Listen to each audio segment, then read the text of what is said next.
Today we are going to start center of gravity CG and MI. सबसे first part है आपका CG, that is centre of gravity. Centre of gravity आप सभी को पता होगा कि हर एक बॉडी के अंदर अपना एक मास होता है, और वो मास और रोज कह सकते हैं कि जो भी बॉडी है, एवरी पार्टिकल है, वो सब क्या होती है कि हमारे अर्थ के सेंटर की तरफ अट्रैक्टेड होती है by the pull of the by the gravitational force. और यही ग्रेविटेशनल फोर्स हमारे सभी मासेस को बैलेंस करके रखता है, सभी पार्टिकल्स को. जो फोर्स ऑफ अट्रैक्शन होता है वो जनरली मास ऑफ पार्टिकल के ऊपर पूरी की पूरी तरह से एक्ट करता है, और जो कि कहाँ पे एक्ट करता है, vertically downward, that is the towards the centre of the earth. अब इसको आगे बढ़ते हैं हम. इसमें सेंट्रॉइड सबसे पहले आपकी एक टर्म आती है. सेंट्रॉइड क्या होता है? जब भी कभी हम प्लेन फिगर की बात करते हैं, जैसे कि ट्राइंगल, क्वाड्रिलेटरल और सर्कल, इन सब में क्या होता है, आपका एरिया होता है लेकिन मास नहीं होता है. So centre of area in सभी फिगर्स का जो भी सेंटर ऑफ एरिया होता है वो क्या कहलाता है, आपका सेंट्रॉइड कहलाता है. अब सेंटर ऑफ ग्रेविटी के लिए मेथड्स कौन कौन सी? 3 मेथड जनरली हम कंसिडर करते हैं.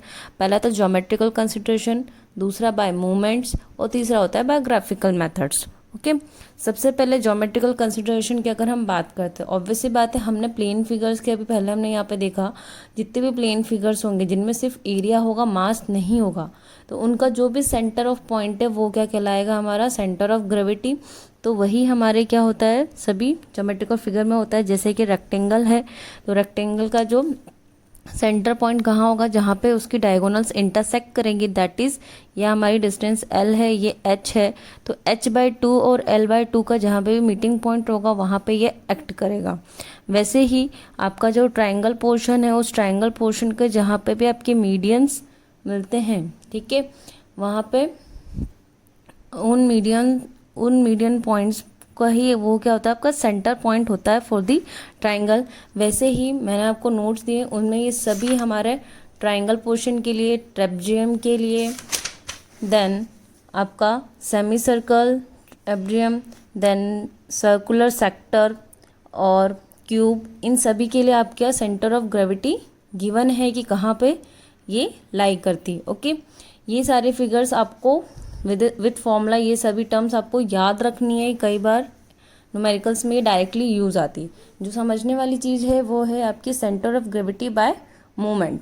ओके, जब कभी भी हम centre of gravity bye moment कैसे फाइंड आउट करेंगे, centre of gravity bye moment find out करने के लिए कोई भी हम इरेगुलर मास ले सकते हैं. ठीक है, इरेगुलर मास लेने के बाद उस पर्टिकुलरली जो भी एरिया है, जो भी बॉडी का, उस बॉडी को हम लोग नंबर ऑफ स्मॉल एरियाज में उसको डिवाइड कर देंगे, और ऐसे एरियाज में डिवाइड किया जाता है जिसका हमको क्या हो, जिसका हमको CG पता हो, सेंटर ऑफ ग्रेविटी पता हो, वो उस पार्ट्स में हम डिवाइड कर सकते हैं. जैसे पैरेललोग्राम हुआ, ट्रेपजियम हुआ, रेक्टेंगल हुआ, ट्रायंगल हुआ, इस टाइप के सेक्शन में हम इसको नंबर ऑफ सेक्शंस में क्या कर सकते हैं, डिवाइड कर सकते हैं. ओके, डिवाइड करने के बाद अब इसमें क्या होंगे, हर एक पार्ट का एक पर्टिकुलर अपना अपना मास होगा, जिसको हम लोग क्या M1, M2, M3 और जितने भी आपने सेक्शंस बनाए हैं उतना वो अप टू N तक हो जाएगा. वैसे ही हर एक पार्टिकल के अपने अपने कोऑर्डिनेट्स होंगे. ऑब्वियसली बात है, जो भी प्लेन होगा वो किसी ना किसी रेफरेंस प्लेन के बेसिस पे बना होगा, एक्सिस से कहीं ना कहीं डिस्टेंस पे वो लाई करेगा. सो x1, x2, x3 और y1, इसी तरीके से यहाँ पे हो सकते हैं आपके y1, y2, y3. ये क्या है, आपके coordinate of the centre of gravity from the fix point O. ये आपका फिक्स पॉइंट O है. इससे ये x1, x2, x3 ये सारे के सारे क्या है, आपके कोऑर्डिनेट्स हैं. अब इन x1 और x2 का हम क्या करते हैं, बार फाइंड आउट करते हैं, मतलब ओवरऑल समेशन ही फाइंड आउट करते हैं कि पूरी बॉडी का सेंटर ऑफ ग्रेविटी क्या है. Okay, by the principle of movement हमारी ये मास इनटू x बार, तो क्या हो जाएगा, मतलब कि x डायरेक्शन में जितने भी आपके कोऑर्डिनेट्स हैं और मास है, जितने भी आपके जो हमने सेक्शंस डिवाइड करे उनका हमने टोटल वेट ले लिया. ओके, सो ये क्या हो जाएगा, और मोमेंट क्या होता है, मास इनटू डिस्टेंस. ओके, सो x मास m1 into x1, m2 into x2, तो ये सब क्या है, पर्टिकुलरली आपके मोमेंट्स ही हैं. जो नंबर ऑफ मोमेंट्स हर एक पार्टिकल के ऊपर लग रहे हैं उन सब का एडिशन है आपका mx बार. तो ओवरऑल x बार क्या हो जाएगा, summation of small m into x upon में capital M that is overall weight, okay, जो कि किसको डिनोट कर रहा है, capital M equal to M1 M2 M3 और सो ऑन, जितने भी आप डिवाइड करेंगे। सिमिलरली वैसे ही आपका y बार मिल जाएगा हमको summation M into y divide by the capital M, okay. यहाँ तक आप आई थिंक सो आपको अंडरस्टूड होगा। देन इसमें एक और टर्म सबसे इम्पॉर्टेंट होती है, दैट इज़ क्या, axis of reference. Centre of gravity हमेशा जब भी हम कैलकुलेट करते हैं तो हमेशा किसी ना किसी एक्सिस के रेफरेंस में कैलकुलेट किया जाता है, ओके। या तो हम अज्यूम एक्सिस करते हैं, नहीं तो एक्सिस ऑफ रेफरेंस हम लोग उसी बॉडी का एक सम पॉइंट्स को हम लोग एक्सिस ऑफ रेफरेंस अज्यूम करके बनाते हैं। जनरली जितने भी एक्सिस ऑफ रेफरेंस होता है प्लेन फिगर का, वह उसमें हम लोग क्या करते हैं, उसकी जो भी लोवेस्ट लाइन रहेगी, सपोज ये आपका एक प्लेन फिगर है, ठीक है।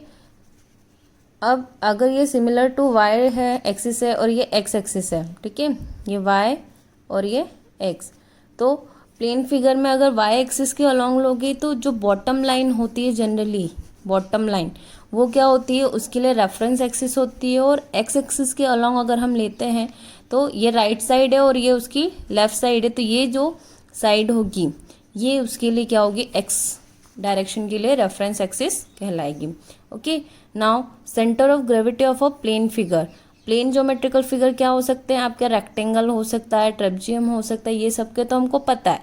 लेकिन जैसे आपका टी सेक्शन हुआ, आई सेक्शन हुआ, एल सेक्शन हुआ, जहाँ पे सिर्फ एरिया हो लेकिन मास ना हो, उनका भी हम लोग क्या कर सकते हैं, जैसे ये तो हमारे सॉलिड मास के लिए निकाला था। ये जो process by moment find out की जाती है ये सॉलिड मास के लिए की जाती है, क्योंकि वेट वहीं पे होगा जहाँ पे सॉलिड मास होगा, ओके। यहाँ पे हम लोग उसी वे में हम लोग प्लेन फिगर्स का भी फाइंड आउट कर सकते हैं, ओके।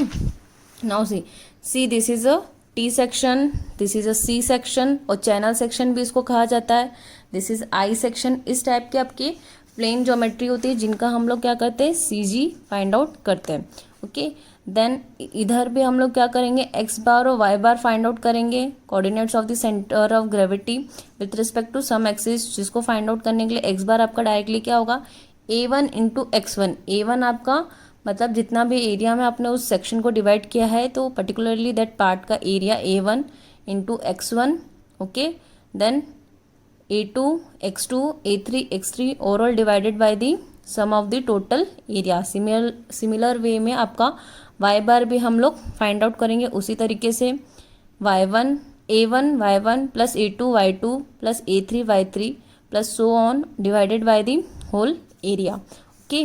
नाउ यहाँ पे गिवन भी है कि a1 a2 a3 आपका एरिया है, होल फिगर जिसको हमने डिवाइड किया है with respect to x1 x2 x3 respect to coordinates हैं, ठीक है, एक्स एक्सिस के अलोंग, वैसे ही ये वाई एक्सिस के अलोंग है, ओके। सो इस तरीके से हम लोग क्या कर सकते हैं, किसी भी सेक्शन का सीजी फाइंड आउट कर सकते हैं, कि इन द नेक्स्ट लेक्चर मैं आपको बताती हूँ कि न्यूमेरिकल कैसे सॉल्व करना है।